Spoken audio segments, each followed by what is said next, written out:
स्वागत है आपका देवभूमि समाचार में। मैं हूं आपके साथ। जो है बुलेटिन की शुरुआत करते हैं। केदारनाथ उपचुनाव को लेकर प्रचार प्रसार तेज हो गया है और इसी क्रम में सीएम धामी रुद्रप्रयाग के चोपता पहुंची, जहां स्थानीय जनता और कार्यकर्ताओं ने उनका भव्य स्वागत किया। वहीं सीएम धामी ने बीजेपी प्रत्याशी आशा नौटियाल के पक्ष में जनसभा को संबोधित किया। क्या कुछ कहा है इस दौरान सीएम ने, सुनिए।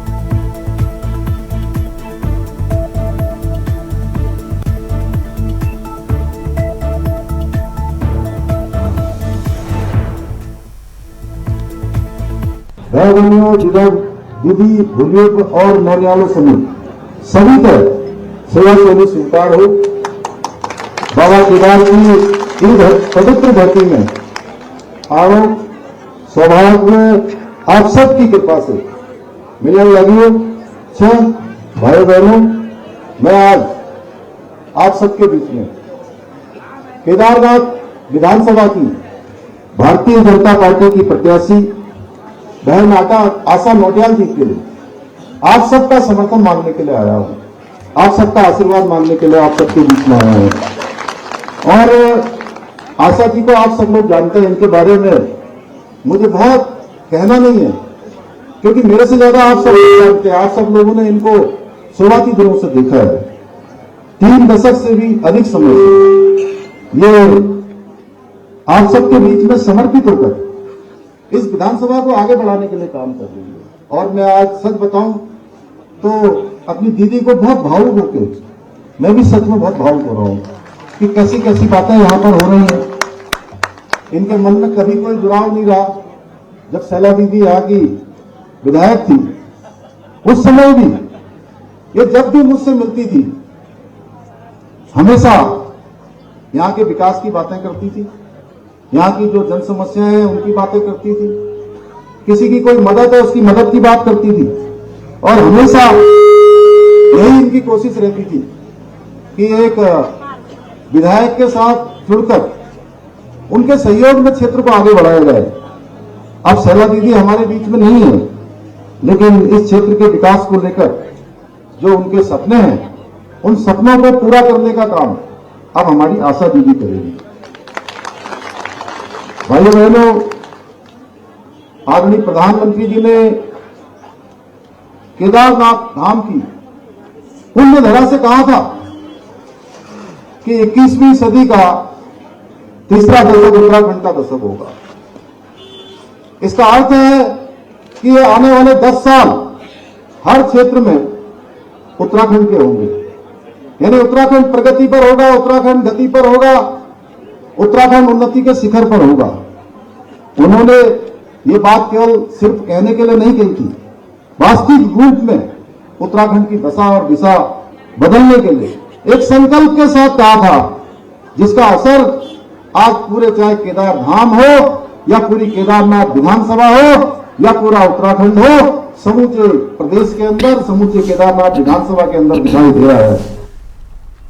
और केदारनाथ विधानसभा उपनिर्वाचन 2024 को निष्पक्ष, स्वतंत्र और सुव्यवस्थित ढंग से कराने के लिए जिला निर्वाचन अधिकारी ने जोनल और सेक्टर मजिस्ट्रेटों के साथ बैठक कर मतदान केंद्रों पर की जा रही व्यवस्थाओं और सुविधाओं की जानकारी ली।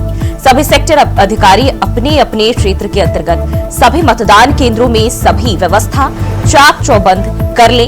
निर्वाचन में जो भी व्यवस्थाएं और तैयारियां की जानी है, उसको निर्वाचन आयोग के दिशा निर्देशानुसार ही समय से पूरी कर लिया जाए। और उन्होंने सभी से कहा कि केदारनाथ विधानसभा के सभी मतदान केंद्रों में किसी भी तरह की कोई भी कमी ना रह पाए, और इसके लिए सभी अधिकारी जो भी कोई काम किया जाना है उसे तत्परता से करें, ताकि निर्वाचन प्रक्रिया को सुव्यवस्थित ढंग से किया जा सके।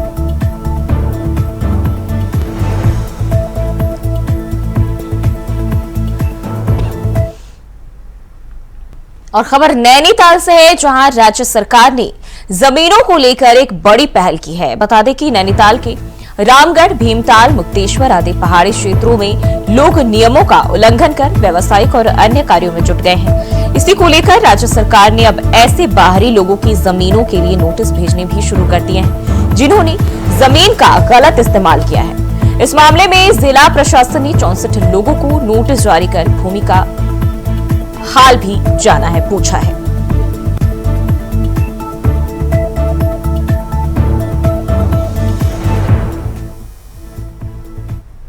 जैसा कि आप जानते हैं कि उत्तराखंड में बाहर के लोगों को ज़मीन लेने के लिए कुछ वर्ग मीटर से ज़्यादा परमिशन की आवश्यकता होती है। तो उसी के संबंध में सरकार की नीति के अंतर्गत हमारे द्वारा चेकिंग की गई थी। उसमें बहुत से लोगों के वायलेशंस पाए गए थे, जिन्होंने कृषि प्रयोजन के लिए भूमि खरीदी पर कृषि के लिए यूज़ नहीं किया, जिन्होंने योग या साधना के लिए भूमि खरीदी पर उसके लिए यूज़ नहीं किया, या उद्योग के लिए भूमि खरीदी और उसके लिए यूज़ नहीं किया। तो 1-2 साल की लिमिट होती है, जिसके भीतर आप जिस प्रयोजन के लिए भूमि खरीद रहे हैं उसके लिए आपको उसका उपयोग करना होता है। तो क्योंकि उनके द्वारा उपयोग नहीं किया गया, अतः हमारे द्वारा चालानी कार्रवाई की जा रही है और उनको विधिक नोटिस दिए जा रहे हैं 167 के अंतर्गत। और एक बार उनका जो पक्ष है सुनने के बाद जो भी उसमें निर्णय किया जाएगा, वो कानूनन जो निर्णय होगा वो किया जाएगा। और प्रदूषण का कहर न सिर्फ दिल्ली बल्कि देश के अन्य राज्यों में भी देखने को मिल रहा है। हाल ही में पॉल्यूशन कंट्रोल बोर्ड के मानकों के हिसाब से देहरादून की हवा खराब श्रेणी के करीब पहुंच गई है। देहरादून में एयर क्वालिटी इंडेक्स 150 के पार पहुंच गया है, जिसको लेकर दून मेडिकल कॉलेज के मुख्य चिकित्सा अधीक्षक डॉक्टर अनुराग अग्रवाल का कहना है कि राजधानी देहरादून में ट्रैफिक का दबाव जो है वो बढ़ा है, जिसके कारण वीकेंड में वाहनों के आवागमन बढ़ जाते हैं, जो कि एक बड़ा कारण माना जा सकता है।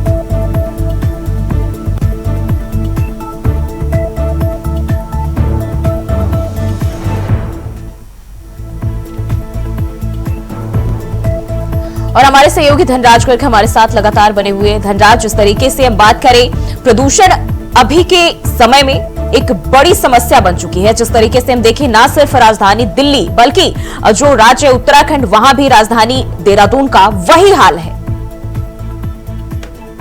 जो प्रदूषण है वो कहीं ना कहीं पूरे देश के अंदर बढ़ता हुआ नजर आ रहा है, क्योंकि राजधानी दिल्ली की यदि बात की जाए तो राजधानी दिल्ली में आप देख रहे हैं कि हवा के साथ साथ सांस लेना भी बड़ा मुश्किल काम हो गया है। इसी तरीके से उत्तराखंड की यदि बात करें तो जो उत्तराखंड की AQI नापी गई है वो भी कहीं ना कहीं खतरे के निशान के पास हुई है, क्योंकि 290 जो देखी गई कि पूरी जो AQI 290 आई है उत्तराखंड की, और इससे कहीं ना कहीं लगता है कि उत्तराखंड के अंदर भी अब सांस लेना बड़ा मुश्किल होने वाला है, क्योंकि यदि 300 पहुंच जाती है तो कहीं ना कहीं खतरे के निशान पर पहुंच जाती है, और 300 पहुंचने के बाद कहीं ना कहीं लोगों को काफी दिक्कतों का सामना यहाँ पर करना पड़ सकता है। हमें देखिएगा कि डॉक्टर अनुराग ने भी साफ तौर पे कहा है कि जिस तरीके से लगातार हवा बिगड़ती हुई नजर आ रही है, इससे कहीं ना कहीं जनता को काफी परेशानी उठानी पड़ सकती है, क्योंकि लगातार जो ट्रैफिक है वो उत्तराखंड के अंदर बढ़ता जा रहा है। खासकर राजधानी देहरादून की यदि बात की जाए तो राजधानी देहरादून में भी जो ट्रैफिक है वो बढ़ा है, और उसके कारण जो धुआं गाड़ियों से निकलता है उससे कहीं ना कहीं AQI में बढ़ोतरी देखी गई है,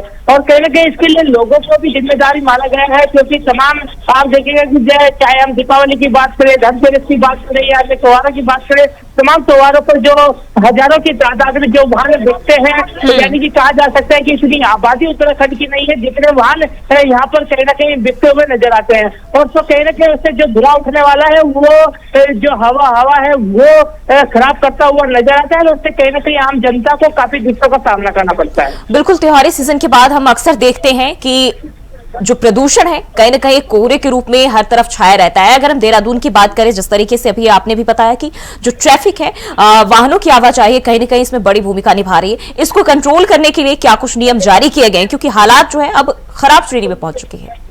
जी बिल्कुल, देखिए इसके लिए कहीं ना कहीं सरकार लगातार नियम जरूर बनाती है, लेकिन उन नियमों पर अमल नहीं किया जाता है, क्योंकि गाड़ियों की अधिक बिक्री होती है, और गाड़ियों की बिक्री ना हो, इस तरह का धुआं ना फैले, उसके लिए सरकार ने उत्तराखंड के अंदर एक नियम भी बनाया है कि जो भी फ्लैट बनेगा या फिर जो भी मकान बनाएगा उसको पार्किंग में बनाना अनिवार्य आवश्यक होगा, क्योंकि पार्किंग यदि वो बनाता है तो कहीं ना कहीं एक ही गाड़ी वो परिवार खरीदेगा, ना कि 4-4 गाड़ियां वो परिवार खरीदेगा, क्योंकि उसके पास पार्किंग नहीं होगी तो वो गाड़ी नहीं खरीदेगा। इस तरह का नियम उत्तराखंड में पहले से ही बनाया गया है, लेकिन उस पर अमल करना कहीं ना कहीं MDDA की भी लापरवाही कहा जा सकता है, या फिर कहा जा सकता है कि MDDA के संज्ञान में गलत तरीके से जो तथ्य है वो साबित करते हैं, और इस तरीके से मकान बनाते हैं कि पार्किंग की व्यवस्था नहीं होती, और उसमें कहीं ना कहीं मकान बना दिया जाता है और गाड़ियां भी खरीद ली जाती है, तो कहीं ना कहीं वो गाड़ियां सड़कों पर धुआं बिखेरती हुई नजर आती है, और इसके साथ ही कहीं ना कहीं अतिक्रमण भी उन गाड़ियों से होता है। तो कहीं ना कहीं सरकार को भी इस पर ठोस कदम जरूर उठाना होगा कि ताकि गाड़ियां कम से कम इस रोड पर चले। हालांकि जो ट्रैफिक है उसका दबाव लगातार बढ़ता है और खासकर पर्यटन नगरी उत्तराखंड को कहा जाता है और यहाँ पर कहीं न कहीं उत्तराखंड में अन्य जिलों से, राज्यों से तमाम जो पर्यटक है वो उत्तराखंड आते हैं, तो उनकी गाड़ी से भी कहीं न कहीं धुआं बढ़ता है। तो कहीं न कहीं सरकार को इस पर एक ठोस कदम, एक ठोस नीति जरूर बनानी होगी। बिल्कुल धनराज, बहुत बहुत शुक्रिया जानकारी साझा करने के लिए। और वहीं इसको लेकर मुख्य चिकित्सक अधीक्षक ने क्या कुछ कहा है ये भी आपको सुनाते हैं। देखिए, बिल्कुल आप देखेंगे तो देहरादून हमारा एक बढ़ता हुआ सिटी है, तो ऐसे में कंस्ट्रक्शन भी बहुत हो रहा है, थोड़ा ठंडा मौसम भी शुरू हो चुका है। वीकेंड पर वेहिकुलर मूवमेंट बहुत ज़्यादा बढ़ जाता है यहाँ पर्यटक स्थल होने के नाते, और साथ में दिवाली का मौसम भी था, थोड़ा पटाखे वगैरह का पोल्यूशन। तो ये 4-5 कारक हैं जिसकी वजह से बहुत तेज़ी से पोल्यूशन बढ़ा है। उम्मीद करते हैं कि आगे मौसम साफ होने पर ये पोल्यूशन भी कम होता जाएगा। लेकिन इस बीच में जो हमारे सांस के पुराने मरीज होते हैं, जैसे कि दमा और COPD के मरीज हैं, या दिल फेल होने वाले मरीज हैं, या जिनका गुर्दा फेल है, वो ऐसे मरीज हैं जो मतलब पुराने क्रॉनिक बीमारियों वाले मरीज हैं, उनमें इनका खतरा बहुत ज़्यादा होता है। उनको कहीं ना कहीं इन्फेक्शन पकड़ने के चांस बहुत ज़्यादा बढ़ जाते हैं। और ऐसे में जो दमे और सांस के मरीज हैं उसमें उनकी जो आप जानिए स्मोक और फॉग मिलकर स्मोक बनाते हैं, जो बहुत लंबे समय तक वातावरण में तैरता रहता है, और वो अगर सांस लेगा कोई भी मरीज इस टाइप का, तो उसकी जो एक पूरा श्वसन तंत्र है वो सिकुड़ जाएगा। तो उससे उसको सांस फूलेगी, खांसी आएगी, छाती में जकड़न होगी, कहीं ना कहीं खांसी बलगम और बलगम बहुत ज़्यादा बनता है। तो ऐसे में सभी लोगों से आप लोग के माध्यम से अपील है कि बहुत सुबह मॉर्निंग वॉक पर ना जाएं। अगर जाना ज़रूरी है तो ज़रूर से गर्म कपड़े पहन के रखें और थोड़ा धूप होने पर जाएं। साथ ही अपनी दवाइयाँ कभी ना छोड़ें। और राजधानी देहरादून भी अब दिल्ली जैसा ही बनने जा रहा है। यहाँ पर भी अब वायु प्रदूषण लगातार खतरे की घंटी बजाता नजर आ रहा है। एक हफ्ते में कई बार देहरादून का AQI लगभग 300 के करीब पहुंचा है, जो कि चिंताजनक है। ये रिपोर्ट देखिए। राजधानी दिल्ली में एयर क्वालिटी इंडेक्स के जो सूचकांक है वो खतरे की श्रेणी से ऊपर जा चुके हैं। उसी आधार पर उत्तराखंड में भी कई शहरों पर एयर क्वालिटी का जो इंडेक्स है वो खतरे के निशान के करीब पहुंच चुका है। देहरादून की बात करें, ऋषिकेश की बात करें या काशीपुर की अगर हम बात करें तो यहाँ पर सूचकांक इसी स्तर पर बढ़ता हुआ नजर आ रहा है। देहरादून में तो ये कहा जा सकता है कि खतरे के निशान के करीब सूचकांक पहुंच चुका है। पिछले 48 घंटों में ये सूचकांक 300 के करीब पहुंचा और 300 से ऊपर ये कहा जा सकता है कि जो वायु प्रदूषण है वो खतरे से ज्यादा है। ऐसे में लोगों के लिए मुसीबत यहाँ पर कही जा सकती है। अगर जनता जागरूक नहीं हुई या की तरफ से कोई सचेत सख्त कदम नहीं उठाए गए तो फिर आने वाले दिनों में उत्तराखंड के कई शहरों का हाल भी दिल्ली के जैसा ही देखने को मिल सकता है। ऐसे में लोगों से जागरूक होने की अपील की जा रही है ताकि वायु प्रदूषण कम हो सके और वातावरण में स्वच्छता शामिल हो सके। Cameraman India wise Dehradun. और उत्तराखंड में केदारनाथ विधानसभा के उपचुनाव को लेकर कांग्रेस के सभी नेता कमर कस चुके हैं। कांग्रेस नेताओं की माने तो केदारनाथ की जनता उन्हें जिताना चाहती है और इसे लेकर इंडिया वॉइस के संवाददाता अभय कैंतुरा ने कांग्रेस प्रदेश अध्यक्ष करण माहरा से खास बातचीत की है। सुनिए क्या कुछ कहा। उपचुनाव का प्रचार प्रसार अब अंतिम चरण में पहुंच चुका है। 20 नवंबर को मतदान होना है। ऐसे में कांग्रेस ने पूरी ताकत के साथ इस चुनाव प्रचार प्रसार में अपने को लगा दिया है। हमारे साथ बातचीत करने के लिए कांग्रेस के प्रदेश अध्यक्ष करण माहरा जी, उनसे बातचीत करेंगे। सर, अब चुनाव प्रचार प्रसार अंतिम चरण में पहुंच चुका है। कांग्रेस पार्टी अब अपने आप को किस स्टैंड पर देखती है? देखिए, हम चुनाव जीत रहे हैं और जीत रहे हैं बीजेपी के कुशासन के खिलाफ। हम इसलिए जीत रहे हैं कि आशा नोटियाल जो महिला मोर्चे की अध्यक्ष थी, वहां से वो बीजेपी के कैंडिडेट हैं और दुर्भाग्य से महिला होने के कर्तव्यों को भूल गई थी।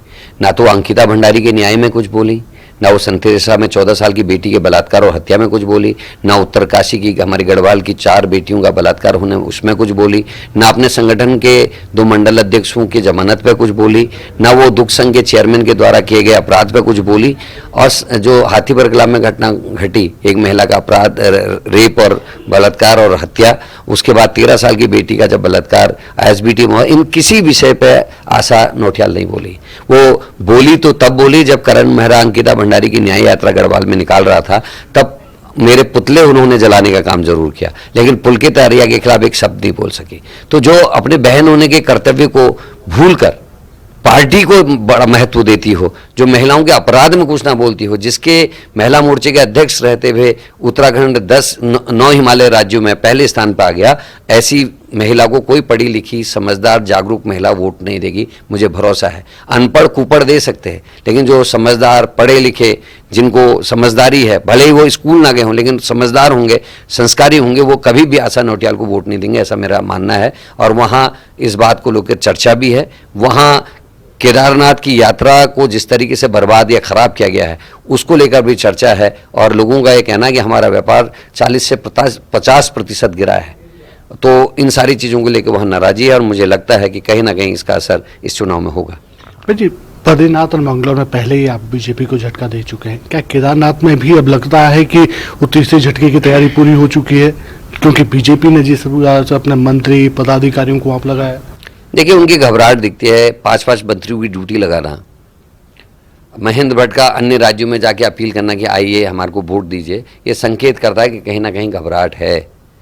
और बीजेपी वाले ये भी जानते हैं कि जो बुराड़ी में मंदिर बन रहा था और मुख्यमंत्री ने वहाँ जाकर जो बातें कही कि उत्तराखंड आकर केदारनाथ अगर नहीं भी जा पाओ तो यहीं वो पुण्य मिलेगा, QR कोड को लेकर जो बातें उठी थी, उन सब को लेकर वहाँ खासी नाराजी है। अब वो कितना ही ढोल पीस लें, कांग्रेस को दोषी बताएं, कुछ बताएं, लेकिन अब कुछ होने वाला नहीं है। जनता समझती है कि उनका नुकसान भारतीय जनता पार्टी ने बहुत ज़्यादा नुकसान किया है, और वहाँ के अस्पतालों की हालत ख़राब है, डॉक्टर नहीं हैं तो दवाइयाँ नहीं हैं, स्कूलों में टीचर नहीं हैं, रास्ते और जो इलाके हैं वो टूटे हुए हैं। तो इन सारी बातों को लेकर वहाँ नाराजी है, और मुझे लगता है लोग कांग्रेस के पक्ष में मतदान देंगे। तो भाई जी, एक आखिरी सवाल चाहते हैं, क्या लगता है अब जो परिस्थितियां बनी हुई हैं, कांग्रेस ने शिकायती पत्र भी निर्वाचन आयोग को दिया है, सरकारी मशीनरी का दुरुपयोग हो सकता है? निश्चित ही, जिस तरीके से मंगलौर में भारतीय जनता पार्टी ने कोशिश की थी, और आप सब उस बात के गवाह हैं, करण मेहरा नहीं जा सकते थे, हरीश रावत वहां नहीं जा सकते थे, वहां प्रीतम सिंह जी नहीं जा सकते थे, हमारे CLP यशपाल आर्या जी नहीं जा सकते थे, लेकिन वहां हरियाणा की गाड़ियां अंदर घूम रही थी, लोगों को वोट देने से वंचित किया। पुलिस ने महिला वोटर्स को भी भगाने का काम किया, जबकि वो मुंह में नकाब लगाई हुई थी, बिना मुंह देखे हुए कैसे उनने पहचान लिया कि वो है या नहीं है? ऐसे वीडियोज हमारे पास हैं। ये साफ था कि बीजेपी ने पुलिस की मदद से, प्रशासन की मदद से मंगलौर का चुनाव जीतने की कोशिश की थी, और अब बद्रीनाथ में इस बात को दोहराने की बात हो रही है। वहां दूसरे स्टेट्स की गाड़ियां घूम रही हैं जिनमें बीजेपी के बिल्ले हैं, लेकिन उनको चेकिंग नहीं हो रही। लेकिन आम आदमी को और कांग्रेस का सामग्री के साथ कोई भी अगर वहां दिख रहा है तो उनको पुलिस द्वारा प्रताड़ित किया जा रहा है, परेशान किया जा रहा है, तंग किया जा रहा है। ठीक है, तो बातचीत करने के लिए कांग्रेस प्रदेश अध्यक्ष मेहरा जी का कहना है कि जिस प्रकार से 2 झटके पहले लगे, इस बार तैयारी तीसरे झटके की, और केदारनाथ की जनता उन सब चीजों को जानती है और उसी के आधार पर अपना वोट कास्ट करेगी। कैमरामैन सुनील साथ इंडिया वॉइस देहरादून। और देवभूमि समाचार में फिलहाल के लिए बस इतना ही। खबरों के लिए बने रहे इंडिया वॉइस के साथ।